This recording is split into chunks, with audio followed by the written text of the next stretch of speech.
El recinte de la Farga, a l'Hospitalet de Llobregat, ha acollit del 29 al 31 de gener la primera edició del Saló del Cinema i les Sèries, un certamen carregat d'activitats relacionades amb les pel·lícules i les sèries més famoses, on diverses persones s'han caracteritzat de personatges de ficció. Soc de la saga original, Luke Skywalker, és granger a la primera pel·lícula, i et sents important, no? Perquè veus tota la gent fent-te fotos, fins i tot te demanen autògrafs. Per representar el Darth Vader és molt agraït, a tothom li agrada, segurament serà un dels dolents més estimats de la història, si no el que més. I llavors tothom li fa gràcia, hi ha poca gent que no tingui simpatia pel Darth Vader, no li agradi. A mi el món Star Trek m'agrada des que tenia 13-14 anys i en tinc 42.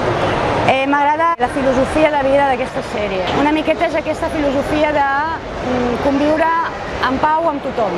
El Saló, que ha estat organitzat per la Farga de l'Hospitalet i l'empresa Cinema World, ha rebut gairebé 20.000 visitants i ha comptat amb la presència de 75 expositors entre empreses i associacions relacionades amb el sector. A la pel·lícula Frozen surt l'Anna, l'Elsa i l'Olaf. Faig d'Elsa.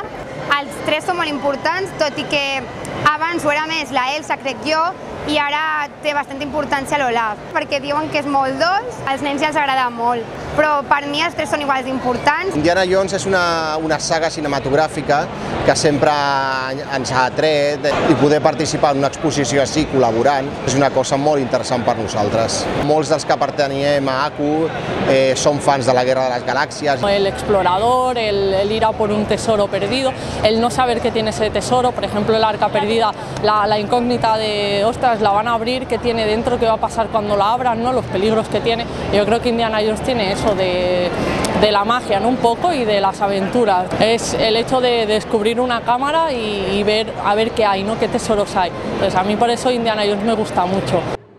L'esdeveniment ha ofert exposicions, conferències i concerts. En el marc d'aquestes activitats s'han pogut veure, per exemple, revistes històriques de cinema, balls de Bollywood amb el Club Masala o escoltar famoses bandes sonores interpretades pel quintet d'instruments de metall de l'Orquestra Simfònica del Vallès.